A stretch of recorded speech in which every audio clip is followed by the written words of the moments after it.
tonight is He goes with us. On the last day, or the last Sunday of this year, we stand between two sets of feelings. Two sets. One, we reflect on all that we just experienced in 2025. We think about that. We reflect on it. Sometimes if people take a moment to think, what was all that went wrong in 2025? What were all the things that went right in 2025? It's actually a good thing to take some time and reflect on that. And we think and ask ourselves, what will come ahead in the new year, 2026? We have one foot in the old year, and we're extending the other foot into the new year. I found a card with a skateboard on it, and the phrase is, every journey begins with just a single step. And I want Tom to come up here. Oh, Tom, yeah, that's you. You're going to start a new part of your journey, so take this card with you. The new journey begins with one step at a time, okay? All right. Thank you. How will we step out into the new year? For us as Christians, it is good to remind ourselves why we can enter a new year with confidence. Yes, there are troubles in the world, and we could all list them off. I have a list of troubles that I notice in the world. Do you? Every day when I hear the news, I think, oh, there's another trouble. Or adds on to the trouble I already knew. There are uncertainties in our lives around the world. Even when people in the economic situation right now, they don't know, am I going to have a job next year? Is something going to shift and change? Creates uncertainty. And we may have to face an examination, health-wise, that brings uncertainty. There's all different kinds of things. We do not know what will come our way in 2026. We just don't know. We just don't know. But we can enter the new year with confidence. And the question is why? Why can we enter this new year with confidence? God had just delivered the Israelites out of slavery in Egypt. And I had read in the Exodus chapter 14, verses 20 through 22, just the two verses tonight is our main text. When they were led out, the clouds settled between the Egyptian and Israelite camps. As darkness fell, the cloud turned to fire, lighting up the night. But the Egyptians and Israelites did not approach each other all night. Then Moses raised his hand over the sea, and the Lord opened up a path through the water with a strong east wind. The wind blew all that night, turning the seabed into dry land. So the people of Israel walked through the middle of the sea on dry ground with walls of water on each side. God had delivered the children of Israel out of Egypt. And you remember God had sent Moses to Pharaoh to say, let my people go. And remember, Pharaoh was stubborn. Pharaoh was stubborn. He did not want to let them go. But remember that 10 plagues came to the Egyptians. And finally, the last plague convinced them that it was time to let the Israelites go. The last plague meant that Pharaoh said, okay, take your people and get away from here.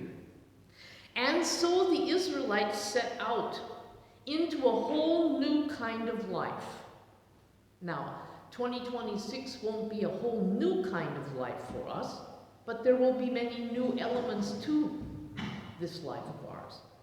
All of the Israelites following Moses out of Egypt had never been free before. How do you live a free life? Even for the young people here, how do you live a life without any kind of extra restraints even? How do you even deal with free time during the holidays? What do you do with that time? How do you live it? And how do you follow after each other as a community when you think all of these people had been slaves? And you know what? It's easy sometimes, if you want to put on one level, to be a slave if everybody tells you what to do. Then you don't have to think. Then you don't have to think. But when they became free, set free, they had to learn, what does it mean to live free, and how do we live together as a community? All of these things were in the future for them. They did not know what was going to happen. They were standing with one foot still in Egypt, in Egyptian slavery, and sometimes, if you can believe it or not, they wanted to go back to slavery because they remembered some of the food they had there. And out in the wilderness, they didn't have that food, and they were hungry for the food they had as slaves. But they left, and now they had one foot going towards the promised land. And here we see how they managed to move forward. God used two visible signs to show the people that he was with them. It's interesting that in the chapter before the one we read these few verses from, in Exodus 13, 21 and 22, the Lord went ahead of them, it says. He guided them during the day with a pillar of cloud, and he provided light at night with a pillar of fire. This allowed them to travel by day or by night. And the Lord did not remove the pillar of cloud or pillar of fire from its place in front of the people. These pillars, can you imagine? You could almost say that was God's GPS system for them. It was always there, the cloud during the daytime and the pillar of fire at night. What did it say to these fearful people? I'm with you. I haven't left you. Suppose they had just been sent out into the wilderness with no sign that God was with them. They might have thought, how do we know God is with us? How do we know God is with Moses? How do we know this? We don't see him. And so God said, I'm giving you these two signs to show you that I am with you. And then in this chapter where I read these two verses, and you maybe thought, those verses are a bit abrupt. Yeah, they're taken out of another story. The next steps following after a God who leads them becomes very challenging. Pharaoh, who all of a sudden realized he needed the working hands of all these slaves, said, I was stupid. I let my workforce go. I'm going to go get them back. And so he decides to gather up all of the horses and chariots and military men together and chases after the Israelites. Now, can you imagine? Here's the children of Israel being led by a pillar of cloud and a pillar of fire, and all of a sudden, on the day that they're looking backwards, they hear, or they see probably, dirt going up in the sky, dust. And they realize Pharaoh is coming after us with all of his military might. Oh, can you imagine? They panicked. They panicked. They cried out to Moses, why have you brought us out here to die? Our human reactions are often like that. When trouble comes, and trouble will come to us, trouble will come to us, we think that God has abandoned us when trouble comes. We say to ourselves, why me? Why me? Why do I have to have this? Why do I have to have this problem? Why do I have to struggle in school or work my way through stuff or? Why me? Into this dilemma facing the Israelites, God reveals how he often works when we are confronted with challenges too big for ourselves. For the children of Israel could not save themselves from the military power of the Egyptians. I think we see this rather clearly when we look at the war in the Ukraine. The Ukrainians cannot, by themselves, hold back the power of the military might of Putin. It's not possible for them alone. They know that. Therefore, their president is going around the world trying to get help and support because he knows they're fragile. Here the Israelites could not save themselves from the Egyptians. And the good news in this situation was they did not have to defend themselves. In the beginning of the chapter, God clearly says, in this situation, when Pharaoh was threatening the Israelites, God would bring glory to himself. He gave a promise.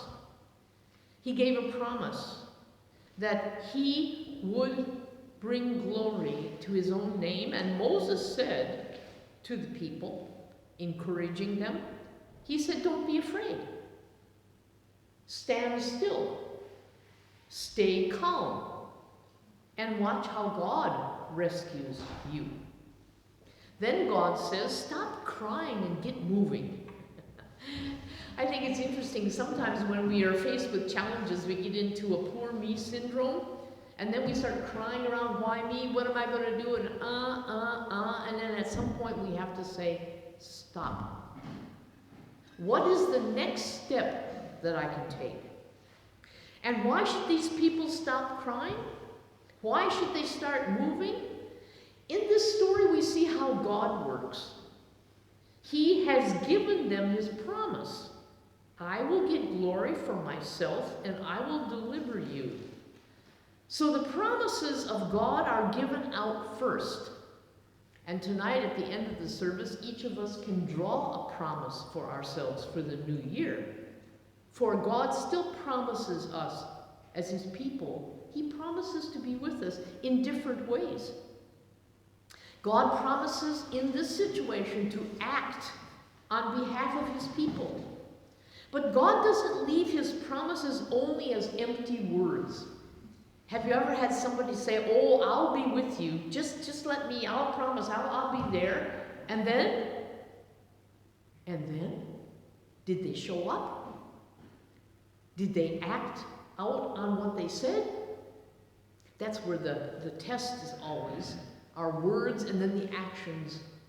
God didn't leave the people with just empty words.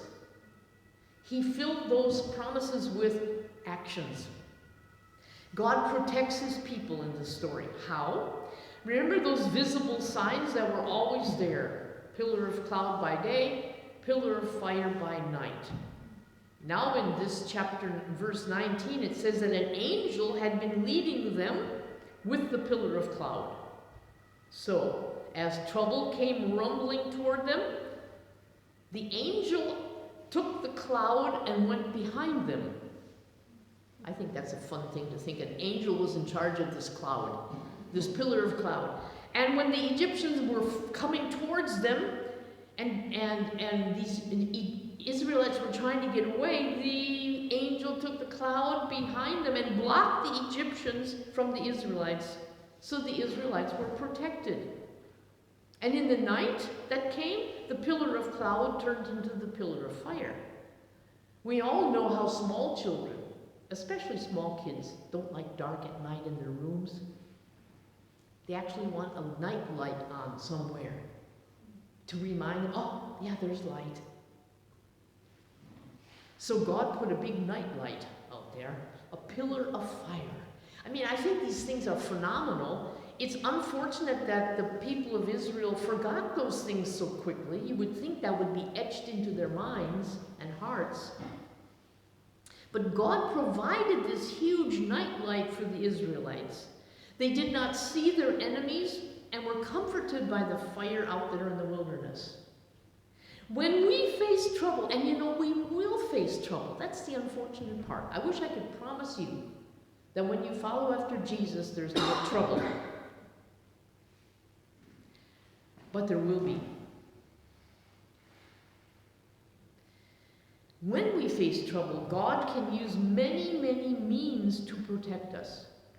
He does not save us from having problems, but he provides us with light and stands between us and the enemy during the night.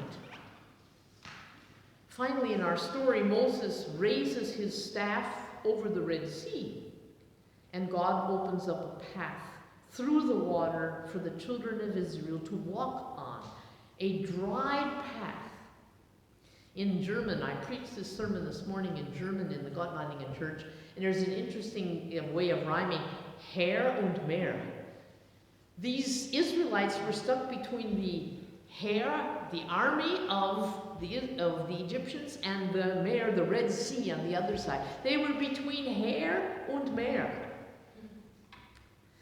But a pathway was made. A pathway was made where there had been no way before. Sometimes we sing that song, The Goodness of God. God keeps working even when we can't see he's working, even when we can't see he's working.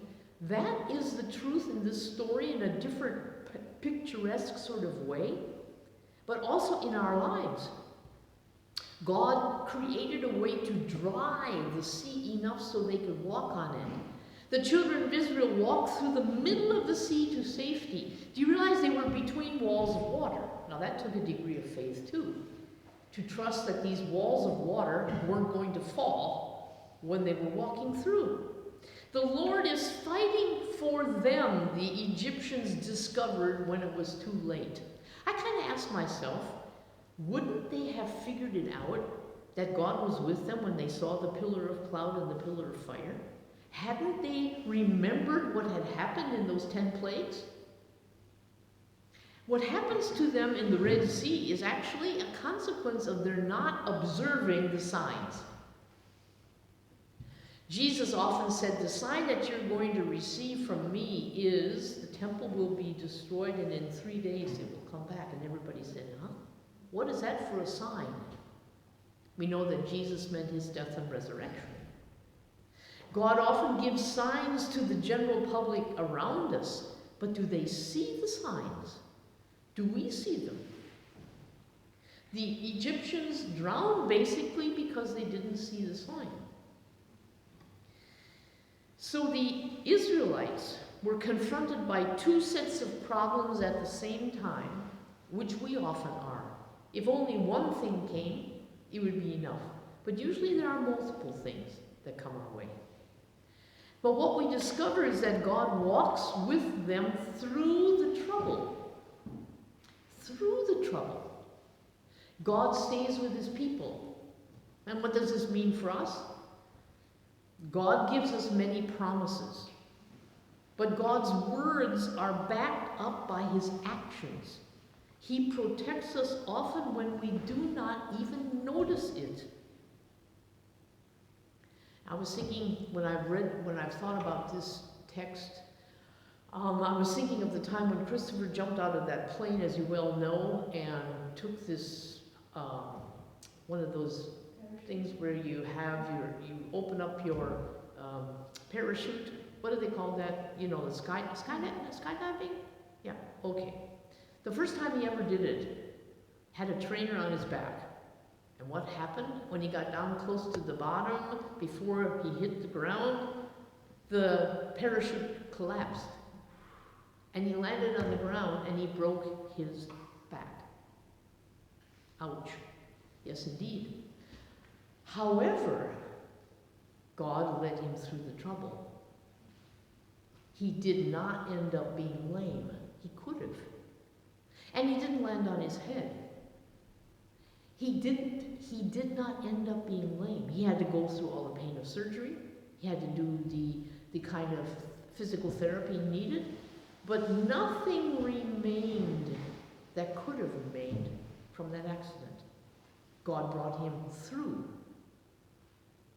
And I remember the time when I went and visited him in this drama, when I brought him out of the hospital, the first thing he wanted to do was to go to a church service by a friend of his in the group where he had worked, who was a Ghanaian pastor, and they had a church service, and he wanted to go, and I went with him.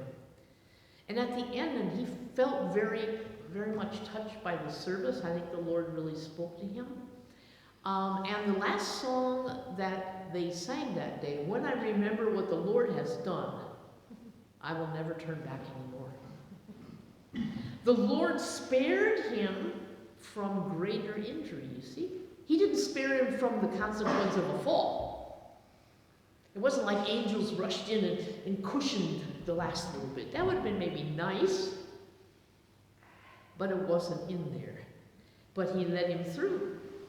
God gave him a path to walk on through the difficulties. He doesn't abandon us, you see. He walks with us. Therefore, we don't need to fear, worry, or be distressed. Young people, Tom, when you go to Ireland, kids, when you go back to school, you don't need to fear.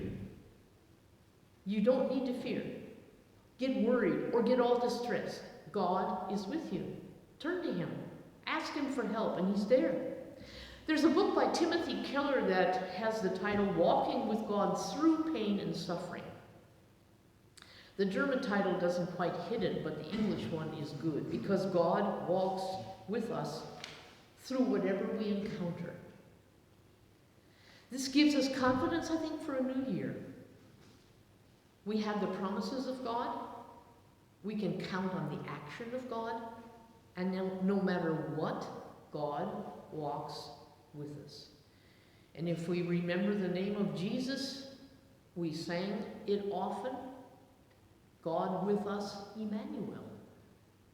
Emmanuel, God with us. That's the message of of Christmas, and the message of Easter as well. But it's Christmas message. God is with us, and therefore we can fortify ourselves tonight when we share in communion together and be ready for the new year. We don't know what's coming, but remember, God is with us. And all the people said, Amen. Amen.